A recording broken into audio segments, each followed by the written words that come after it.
I've been a mailman in Briarwood, Pennsylvania for almost a decade. In that time, nothing even remotely strange has happened. I just go to each house, deliver their mail while listening to podcasts. Sometimes I wave to the residents if they're outside. My job is probably the most stable thing in my life. But all that changed a few weeks ago. That's when I started getting the black letters. At least that's what I call them. They were envelopes that were pure black with silver lettering.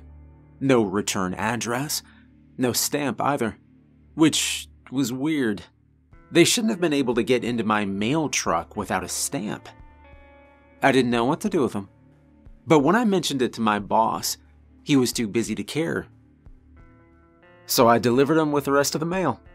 I figured they were some sort of themed invitation or something. I don't know, maybe a goth teenager's birthday party. Maybe a funeral. I didn't know, and I didn't waste too much time thinking about it. But then more of them started appearing. They all look the same. A pure black envelope with the same looping cursive. No stamp, no return address. I started feeling a little weird about it, because if they were invitations, they would have all been sent out at the same time. These were being sent out over 2 weeks. I was curious what was inside, but of course opening someone else's mail, it's a federal offense. So I didn't open them, I just continued delivering them. Maybe it was a new marketing campaign. Maybe for something goth, edgy, like a new Hot Topic or something. I don't know. I'm 35 years old, I'm a single guy, I have no idea what the kids are into these days. Eventually, I recognized a name on one of the envelopes. Richard Fraser. He wasn't a friend or anything, but I'd run into him a few times. He was often walking his corgi around the neighborhood, and the dog, he would yap at me constantly. I slowed the mail truck as I came up to his mailbox. I stared at the silver lettering. Richard Fraser, 15 Robin Court. Shaking my head, I leaned over. I popped open the mailbox and I slid it inside with the rest of the mail. 2 days later, Richard Fraser was dead. I ran into his widow walking the dog. She looked very out of place. Tall and thin, with a full face of makeup, walking after this wild, barking corgi. I slowed the truck down. Hi, where's Richard? I was actually hoping to ask him about the letter, if I could bring it up naturally. Her expression immediately darkened. Richard passed away, she replied. She told me the whole story. He was in great health, great shape. But he'd had a brain aneurysm and suddenly died. Just like that. Doctors can't really predict them, she said. So we had no idea. I didn't know what to say. I gave her my condolences. And then I just drove away. I didn't make the connection at that time between the letter and his death. He was an acquaintance I knew. And he passed away suddenly, it happens. But then things started getting really weird. A few days after I heard about Richard's death, I got another letter addressed to him. It looked identical to the first one. Black envelope, no return address or stamp, and looping cursive lettering. But there was one important difference. It had a different address. Not 15 Robin Court, but 153 Elm Road. I stared at the envelope in confusion. Richard hadn't moved across town. He was dead. Maybe that's his office address, I thought. But I'd never seen any offices on Elm Road. It was a winding road through the forest, with a few single-family homes on it. Why would this person send him 2 copies of the invitation, or whatever it was? And wouldn't they know he'd passed away by now? I drove down Elm Road, dropping off various bundles of mail. When I got to mailbox number 151, I looked up, knowing the next house would be where I was supposed to deliver Richard's letter. There was just one problem. It wasn't a house. It was the Briarwood Cemetery. I pulled out my phone and typed in the address just to make sure, but it was correct. Richard's letter had been addressed to the cemetery, and now, when I looked at the letter more closely, I noticed there was something written underneath the address line. The letters PL, followed by the number 56. Could that be plot number 56? I pulled into the cemetery parking lot, got out of my truck, and began to wander through the cemetery. It took me 20 minutes until I was standing in front of a grave. The earth was freshly turned, and the name on the headstone read Richard Fraser. I stood there for a moment, confused. If I hadn't seen any of the other black letters, I would have assumed a loved one was sending a letter to his plot. Maybe even a grandchild. Like, I don't know, a letter to Santa. A way for them to get their feelings out. To grieve. But why would someone send this black letter to Richard, find out he died, and then send another one to his grave? It felt like some sort of morbid joke. Not knowing what else to do, I set the letter against his headstone. Maybe whoever sent it would visit his grave and see that it had been delivered, I don't know. I made a mental note, though. If I saw any other letters addressed to 153 Elm Road, I'd just give them to my boss and let him deal with it. The next day, I found another black envelope in the mail. Not addressed to the cemetery, but to a house down by the lake. Addressed to a Brianna Chen. I didn't think much of it, until later that night when I was browsing the local news and saw the headline, Local Woman Killed in Car Accident on Route 72. Her name was Brianna Chen. My blood ran cold. No, there's no way. I stared at the screen in front of me until the after image was burned into my eyes. It's gotta be just a coincidence. But it was too much to be a coincidence. I'd probably only handed out about 25 of these letters so far, and 2 of them had met sudden, untimely ends. Lightning doesn't strike twice. What about the others? There were a few other names I remembered, just because they were ridiculous. Chrissy Feather, Stephen King with a V instead of a PH, and I googled both of them. My stomach plummeted to the floor. They were dead. Chrissy had died of an allergic reaction, and Stephen had been hit by a car while crossing the road. I stared at their obituary pages, my heart pounding.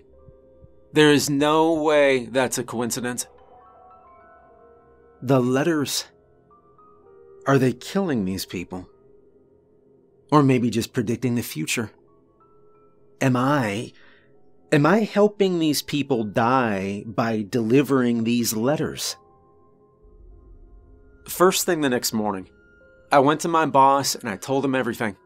That it seemed like everyone who received one of those black envelopes has died. It's just a coincidence. With 8 billion people in the world and so many things happening to them, there's bound to be some really weird coinkydinks. And what are we supposed to do anyway? Stop delivering the mail? He told me. Well, I think we shouldn't deliver those letters, I said. They don't even have stamps, I pointed out. His face darkened. They don't have stamps? Yeah, I told you that a few weeks ago, when I first told you about the letters, remember? He shook his head. I didn't hear you, I guess, sorry. And then he got up and started for the hallway. Hey, Stan! Stan! And I was all alone. Okay, so that was basically permission to remove all the black letters, right? They didn't have stamps. They never should have been allowed to get sorted out into the mail in the first place. I should be in the clear if I just don't let these letters out. And maybe that'll stop the deaths. That day, as I was making my usual route, I found 2 black letters, one addressed to Hector Garcia, and the other addressed to Anna Ivan. I slipped both in my pocket, and I continued like nothing had happened. When I got home, I pulled out the letters. It felt wrong having them in my house, on my kitchen table. So what do I do with them now, I thought. Throw them out? Put them through the paper shredder? Burn them? Should I open them first? I knew opening other people's mail was a federal offense, but if the envelopes had no stamps, were they really even mail? Or were they just pieces of paper put into an envelope? I grabbed the first one off the table, addressed to Anna. I held it right in front of my face. And then I ripped it open. Inside was a folded white piece of paper. I could see lines of ink through the underside of the page. But it wasn't writing. It almost looked like a drawing. I flipped the paper over. And I froze. It was a drawing of a woman face down in the lake. For a second, I just stood there, staring at the horrifying image. Someone had put a fair amount of detail into it, enough to draw identifying features, like a phoenix tattoo on Anna's left arm. Individual strands of hair spread out in the water. I crumpled the paper in my hands, crumpled it up until it was a tiny little ball. Hands shaking, I grabbed the envelope addressed to Hector, and I ripped it open. It had a drawing inside too. A drawing of a car, barely recognizable with how crumpled and twisted it was. In the driver's side window, there was a man. His head leaned against the steering wheel. I crumpled it up too. I walked over to the trash, and then I thought better of it. What if this whole thing becomes an investigation? What if someone finds these in my house? My garbage? So I walked over to the fireplace. I struck a match and I started a fire. Tossed the 2 crumpled pieces of paper inside, along with the envelopes. The fire hissed. More than it should have for ordinary paper. It almost felt like the fire was angry at me. That there was something evil and horrible embedded in that paper, being burned up to ash. I stayed up for an hour afterwards, making a cup of tea and reading a book. Eventually, when the fire had gone out, and I felt calm enough to sleep, I headed upstairs to bed, the smell of burning paper following me. Now, for a few days, I didn't see any more black letters. Just the normal wave of ads and flyers and bills. I thought maybe this whole thing was over. Maybe somehow not delivering the letters broke the curse, or whatever it was. But I was wrong. On Tuesday morning, I found a letter addressed to Anna Ivan, the woman in the drawing lying in the lake. But her name and her address weren't written in silver cursive. They were written in jagged, angry, red letters. I can't deliver something like this. I went through the other mail, and sure enough, I found a second black envelope with red lettering. It was addressed to Hector Garcia. I took them both, and when I got to the park on Railway Avenue, I pulled into the parking lot and put on my hazard lights. I tore up the envelopes without even opening them. I made sure every little piece ended up in the trash. I pulled out my phone and Googled Hector and Anna. No obituary or news articles popped up. Maybe I prevented their deaths by refusing to deliver the letters. That would be ridiculous though, right? More than that, who's writing these letters anyway? I sucked in a breath and let it out. And then I pushed the thoughts out of my mind and I pulled out onto the road. Even with all the weird letters, I still had work to do.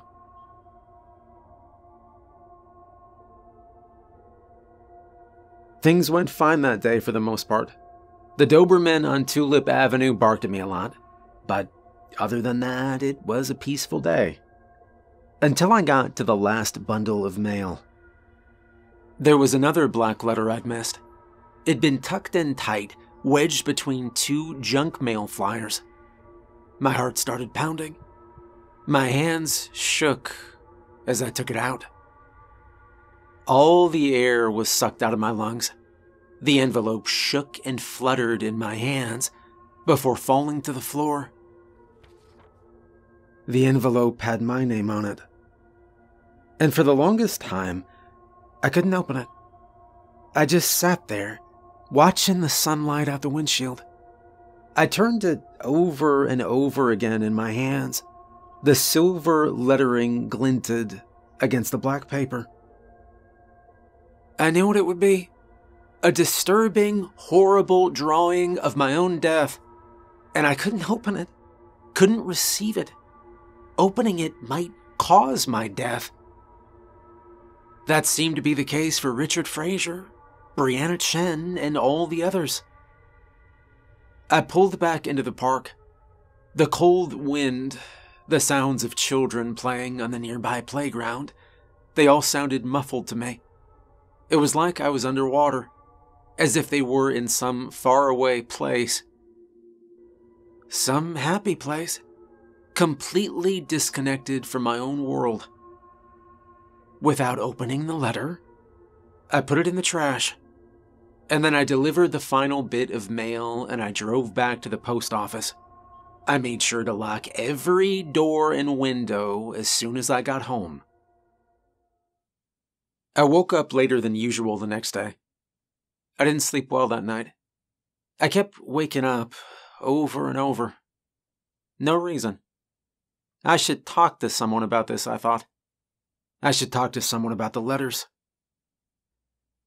I'd already told my boss, but his solution was to just not deliver the letters. Clearly, that's not enough. I wasn't going to tell my girlfriend. We'd only been seeing each other for a month. Didn't want to freak her out or make her think I was some superstitious weirdo. But I had to tell someone. Unfortunately, I still had to go to work. So I grabbed my coffee and rushed out to my car. But seconds later, I stomped on the brake. My mailbox was hanging open. And there was something inside. Not the usual mail. No one's delivered the mail yet. No, it was just a single letter. A single black envelope inside my mailbox. My heart dropped. I stopped the car and got out. I went over and pulled out the letter. No return address. No stamp. Someone had hand-delivered it. And the writing on it, it wasn't silver this time. It was blood red. Just like Anna and Hector's second letters. I swallowed, my throat dry. They know? They know what I'm doing? They must have seen me getting rid of their letters. The thought that someone's been following my every movement made my stomach coil. This is bad. I wasn't going to open it, obviously. Instead, I pulled back into the driveway and put the car into park. Once safely inside, I pulled out my phone. From there, I could access my doorbell camera. Maybe it caught who delivered the letter. I scrolled through the captured footage. 7:05 a.m. There was motion detected. It was the school bus picking up the neighbors. I tapped on the next one, taken at 5:28, but that was just a bug flying around the porch. The next one had been taken at 3:42 a.m. When I tapped play, my heart dropped. For a few seconds, I just saw footage of my porch. Dark, grainy shadows moved in the street. But as I squinted at the screen, I saw something. A figure, tall and lean, approaching my mailbox. There were no visible car or headlights, just this figure, barely visible in the grainy footage, opening my mailbox. It slipped something inside before closing it. And then for a moment, they paused. They were looking up at my house, right at the doorbell camera, like they knew I would watch this footage. And then they left, disappearing off the right side of the frame. Okay, it's time to call the police. I had evidence of this person now delivering this weird letter. They were mailing them all around town. Sure, you couldn't see their face or anything else about them, but it was evidence. They couldn't tell me I was imagining things. I wasn't crazy. This person knew my address and came to my house in the middle of the night. I texted my boss that I couldn't come to work that day, and then I called the police. "Have you tried tracing the letters?" the officer asked. Officer Martinez stared me down, hands crossed over her chest. She didn't seem very interested in all this. Even after I showed her video proof of this person. The black letter addressed to me is still unopened. It's sealed up in a little baggie in the middle of the table. "You can't trace them," I began. "They don't have stamps, so they aren't marked or anything." "And you don't have the other letters? The ones with the violent drawings that you opened?" she asked. No, I threw them out. I knew lying to the police was bad, but I felt like telling her I burned them would make me look like I was hiding something. "Well, I'd recommend setting up another camera on your mailbox, in case they come back again. It is technically against the law to put something in someone's mailbox like that." She locked eyes with me. "I'm gonna take this back and open it now, okay?" she asked. I nodded. She left with a letter. I couldn't help picturing what might be on the paper. A drawing of me being stabbed by a faceless person in the darkness. Me slumped against the steering wheel in the wreck of my car. Me being chased down the street by that tall, dark figure. Officer Martinez didn't come back for almost a half hour. When she finally did, she brought back the letter in a bag and held it up for me to read. It wasn't a drawing. It was just 3 words, all caps, written in blood-red ink. "Deliver the letters." "Seems like this person's mad you didn't deliver their letters," she said. "I wouldn't be concerned about it. Probably just some teenager playing some edgy prank. We've seen a lot worse from kids around here, honestly." "So you don't think I'm in any danger?" I asked. "No, I don't think so," she replied. "But you can get a camera on the mailbox so we can catch them." "Okay, but all the deaths match up with the people who got the letters," I insisted. "This is way too much of a coincidence." "Yeah, that's true," she began.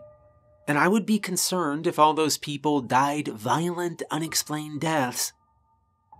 But as you said, Richard Fraser died of an aneurysm, and Brianna Chen died in a car accident. That's all this is, a bunch of coincidences. I thanked her for her time and left the police station. I got the feeling that she thought I was freaking out about nothing. To be fair to her, I guess she'd seen worse things as a cop than some creepy letters. But teenager or not, this person knew where I lived. Who knows what they'd do next to me? Me, or anyone else those letters are addressed to.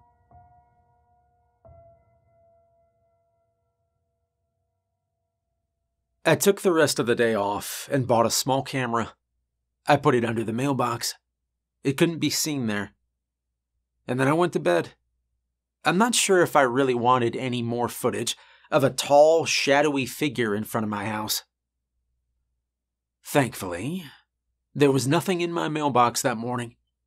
I checked my footage too, and there were no shadowy figures. Nothing from the new camera either. I went to work and I told my boss everything. I filled him in on my meeting with the police, the deaths, everything. He told me to throw out any letter that didn't have a stamp.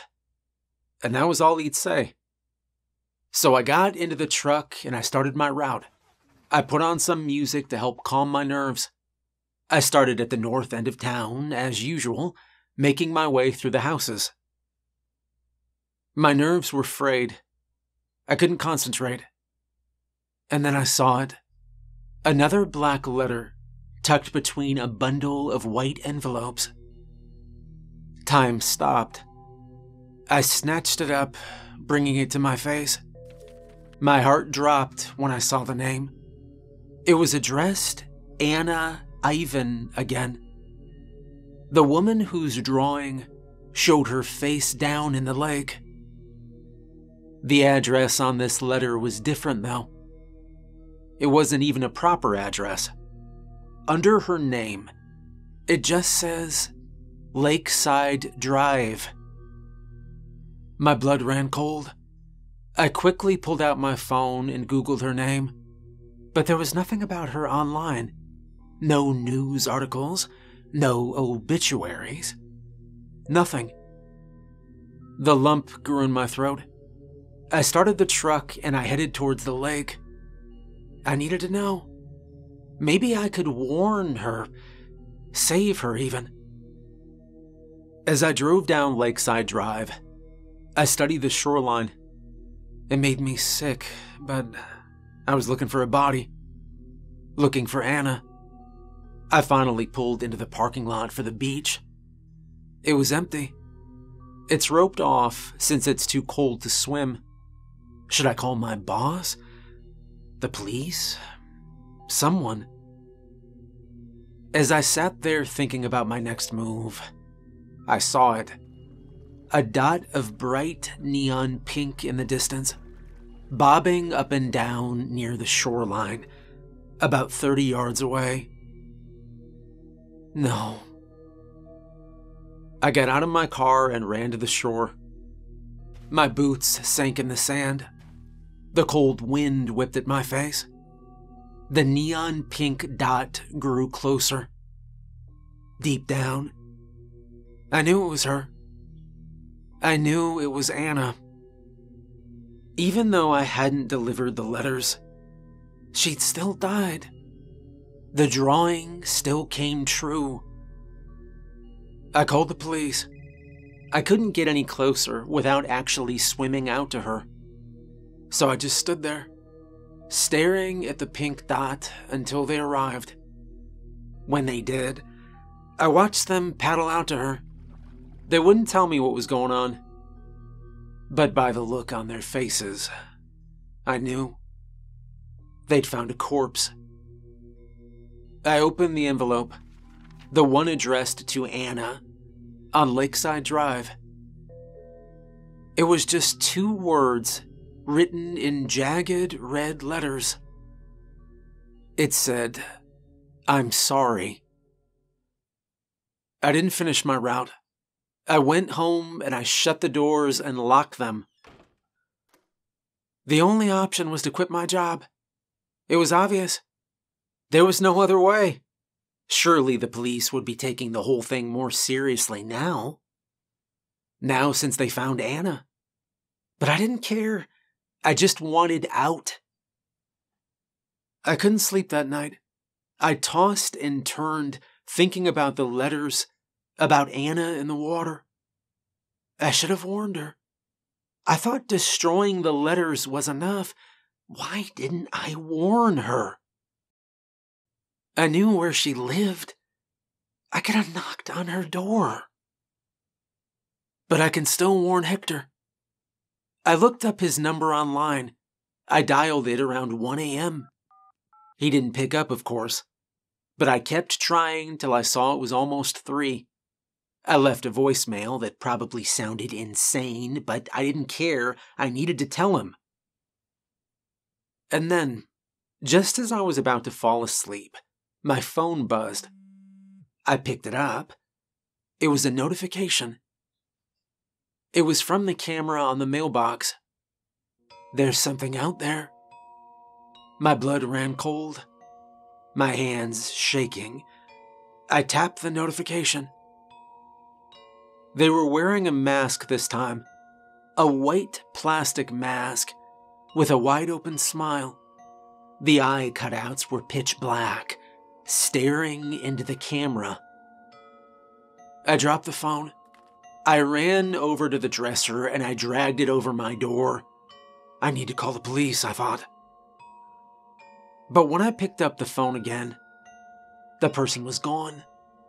I swiped away from the camera feed to dial 911 when I heard it. Footsteps. Right outside my door. There's no way they got into the house that fast. I didn't even hear the front door open. Unless someone was inside the whole time. I flattened myself against the wall furthest from the door. I stared at the doorknob, shining in the darkness. I pressed the phone to my ear. I was breathing so fast I felt lightheaded. There's someone in my house. Someone right outside my door. I whispered into the phone. I was interrupted by 3 loud knocks on the door. It sounded like whoever was out there was trying to break in. The dresser rattled against the wood. And then, the metallic clicking sound of someone turning the knob. I ran into the closet and I squeezed myself in, hoping they didn't hear me. As I pulled the sliding door shut, I pressed my face against a small crack. I looked out. The figure was now standing in the middle of my room. Worst of all, the bedroom door remained shut. The dresser was still blocking it. The figure was wearing a long, dark robe. The white mask shone out from the shadows, frozen in that wide, empty smile. Eye sockets blank. "Hurry," I whispered into the phone. "It's in here with me." But as soon as I said it, the face turned towards me. It was staring at the closet. It started towards me. Its head and shoulders barely moved with each step. It was almost like it was gliding towards me, across my bedroom floor. I'm gonna die, I thought. It got closer and closer, and then it just stopped. It stood inches from the closet door. I watched as it raised its hand. The fingers were impossibly long, with too many joints on them. Its flesh was as dark as its hollow eye sockets. I started to wonder about its face. Maybe it wasn't wearing a mask at all. But before I could really think about it, I noticed something. There was something in its hand. A letter. The thing slipped the letter through the crack in the closet doors. With a fluttering sound, it bounced off my legs and fell to the floor. It settled between my feet, and when I looked back up, the figure was gone. I didn't come out of the closet. I didn't even move until I heard the sirens. They searched the whole house, but I knew they wouldn't find anything. Whatever that thing was, I don't think it was from this world. After they left, I walked back into my room, and there on the closet floor was the letter. Except it wasn't a letter. It wasn't an envelope this time. It was just a black piece of paper. On the paper was a single sentence in silver cursive writing. One sentence that made me realize I'd done everything wrong. That I didn't understand the situation at all. On the paper, it said, "I was trying to warn them."